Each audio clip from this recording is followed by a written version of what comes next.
Well, I mean, I think I could go for anybody, really. Yeah. I feel like some people, like, I don't know, like, my girlfriend has, like, zero fucks to give about, she always has, about what people think. Like, if you don't like the way she looks, or if you don't like the what she's doing, then you can go fuck yourself. Like, not like that necessarily, but it's something I've always admired really about her. It's something that I had when we first got together, I had a huge like struggle to do that. Like, I've always been really self-conscious. Not that I care about what other people think, but it's almost like I care about what I think.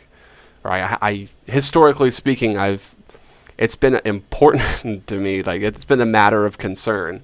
Just the fact of like how good or how high quality of a person I think or feel that I am. Um, and you know how this, I mean, I feel like in a way like attracts like, but in certain ways I think obviously opposites attract. And I think that's a big part of the reason of what I liked about her was their ability to do that. So I think some people, you find the more headstrong people, they're probably going to be the ones to like rebel against their parents.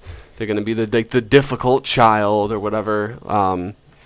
But you know, they may cause like familial problems, or maybe they're the result of familial problems. But at the same time, it's hard not to have respect for that type of like strength and fortitude at such a young age, because that took me so long to develop that. It really took me finally getting to a point where I had no time, energy, or anything enough to really to care about anything else other than what I needed. Up until that point, I bore the burden of everything that I could in terms of like how I felt about myself and like the world and stuff. But once you get to like a new low point where it's really just like you're forced to stop and take care of yourself. Really, that's what I've learned in the past few years is that how important it is to give myself the things that I need and some of the things that I want. But some people, they're just like, they come up differently. Like, they have their own set of challenges. Don't get me wrong. I'm sure they're equally as daunting and difficult. But I feel like that one in particular, it's not something that everybody necessarily needs to cultivate. Yeah.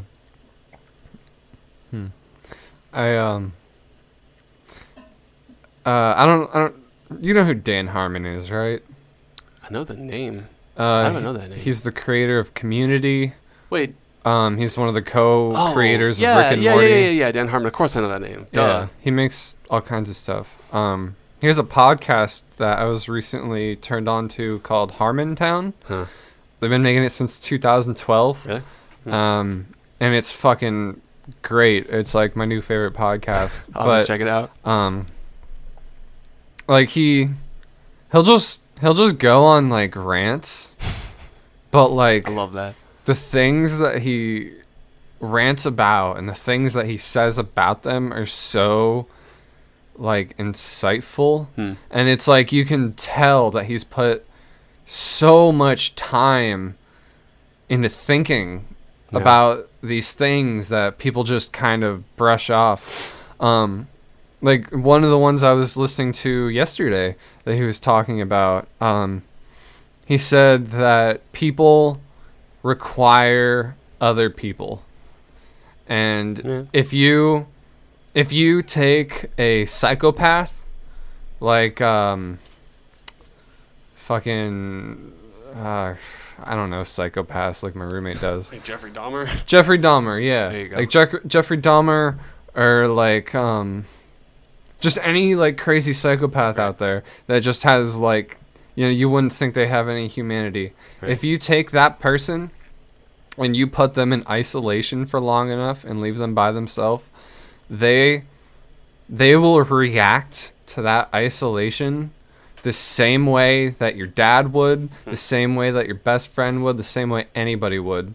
They will have the same amount of like suffering and pain from just the pure lack of human contact, because it's like in our instincts that we just require the company of other people. And that's why living alone is so hard. I like living alone. I guess I'm not alone because I have my girlfriend, but yeah.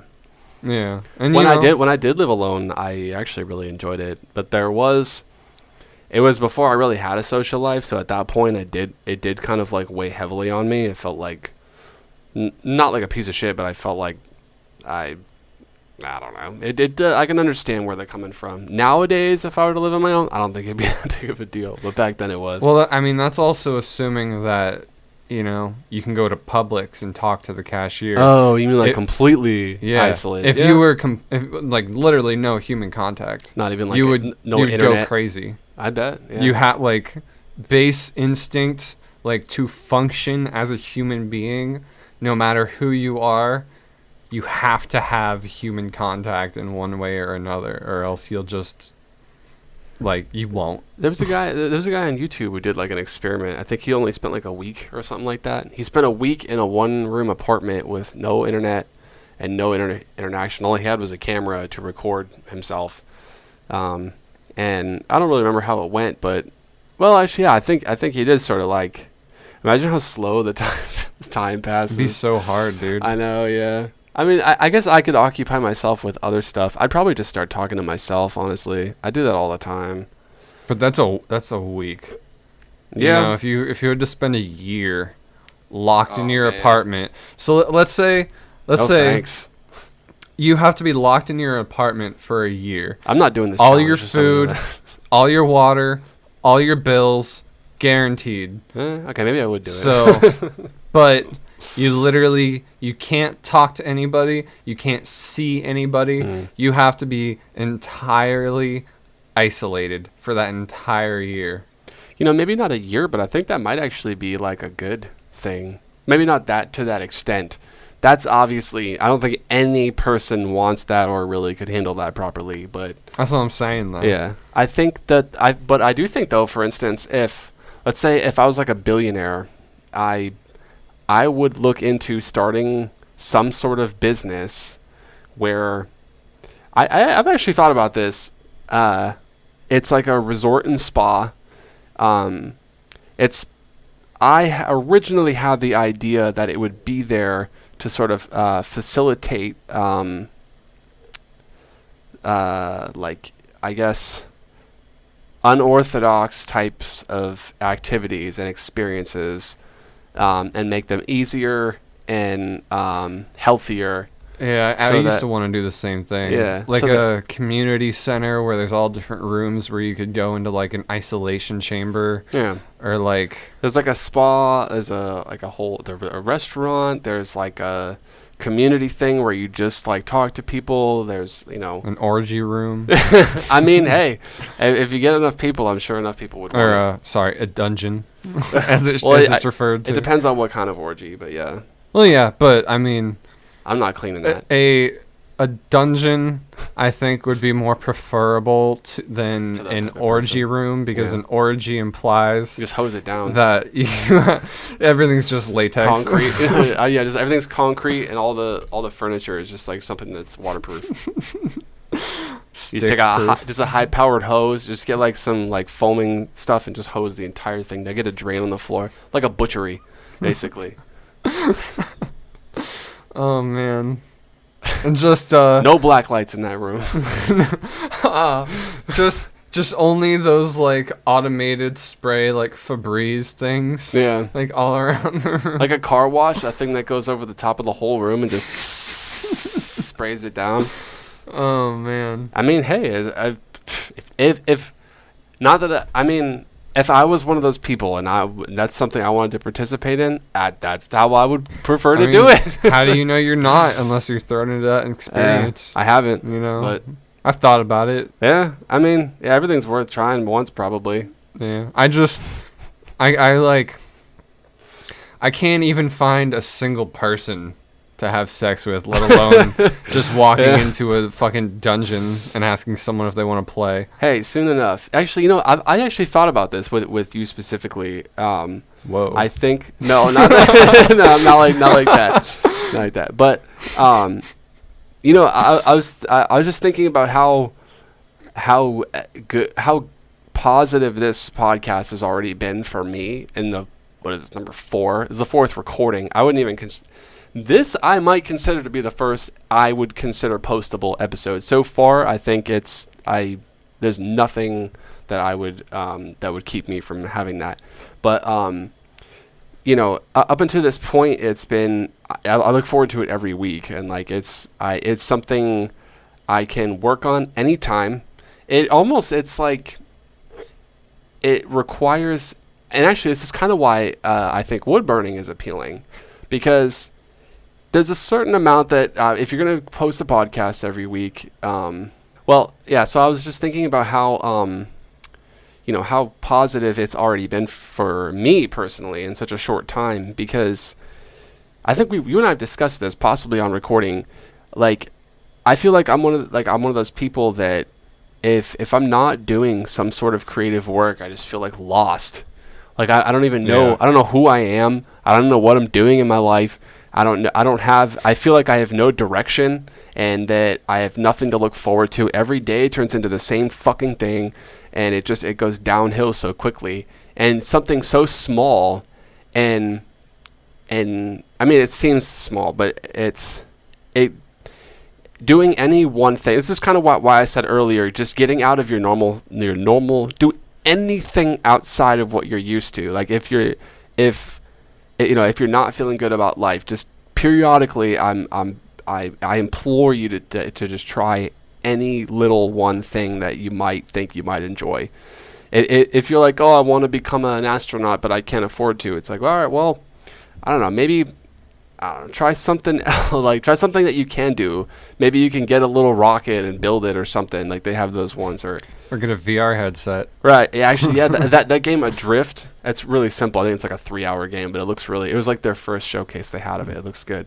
But, yeah, since it's already been such a positive thing for me, I think, like, positive things and negative things both kind of, like, steamroll or snowball, I guess, into something bigger. So maybe, and I think the less expectation you have, the better, and the easier it'll roll forward. But I think, as I'm guessing this podcast, if that's happening to me, I feel like it's probably happening to you to some degree. And I think the more comfortable you get with yourself and where your life is at, the easier I think that'll probably catch you by surprise. I'm imagining quite soon. Like if we stick with this and we can keep building something, or if you can keep building something, I see it as almost an inevitability. Because the more comfortable you are with your life, the better position you're in to be in a relationship. Because believe me, I mean, my relationships, it might seem good as it is, and honestly it is.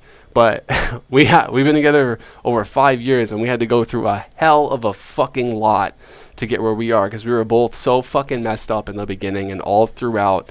And not that I would trade it in for anything else, because it's been a huge part of my character development, and I'm glad it happened. But I think for most people aren't as crazy as her and I. So I think I feel like most people aren't as inclined to stay as her and I are. Like, despite, I feel like more people are just sort of inclined to, leave after for what. And I think it's once you get to a point where you're more comfortable at where you're at, and like where with what you're doing, it'll be easier for you to the types of people that are like that will sort of naturally. That's kind of how life works. Like as you know how, like, if you're miserable, it seems like everybody in your life's miserable. Like it seems like nobody has a single good thing to say, and it just so happens to be at the time when you're already at your most miserable. It's just the same thing goes for everything, I feel. So if you're much like creative expression, or the creating anything really, I see the relationships as kind of the same way. It's almost like you have to not worry about it, or not like kind of like how in that same way before, how you're not aware of how good it can be or how good you can be in terms of like your skill in creating something. If you put that pressure on yourself and you're like, I have to do something like this, you might be able to do something 100 times better than that.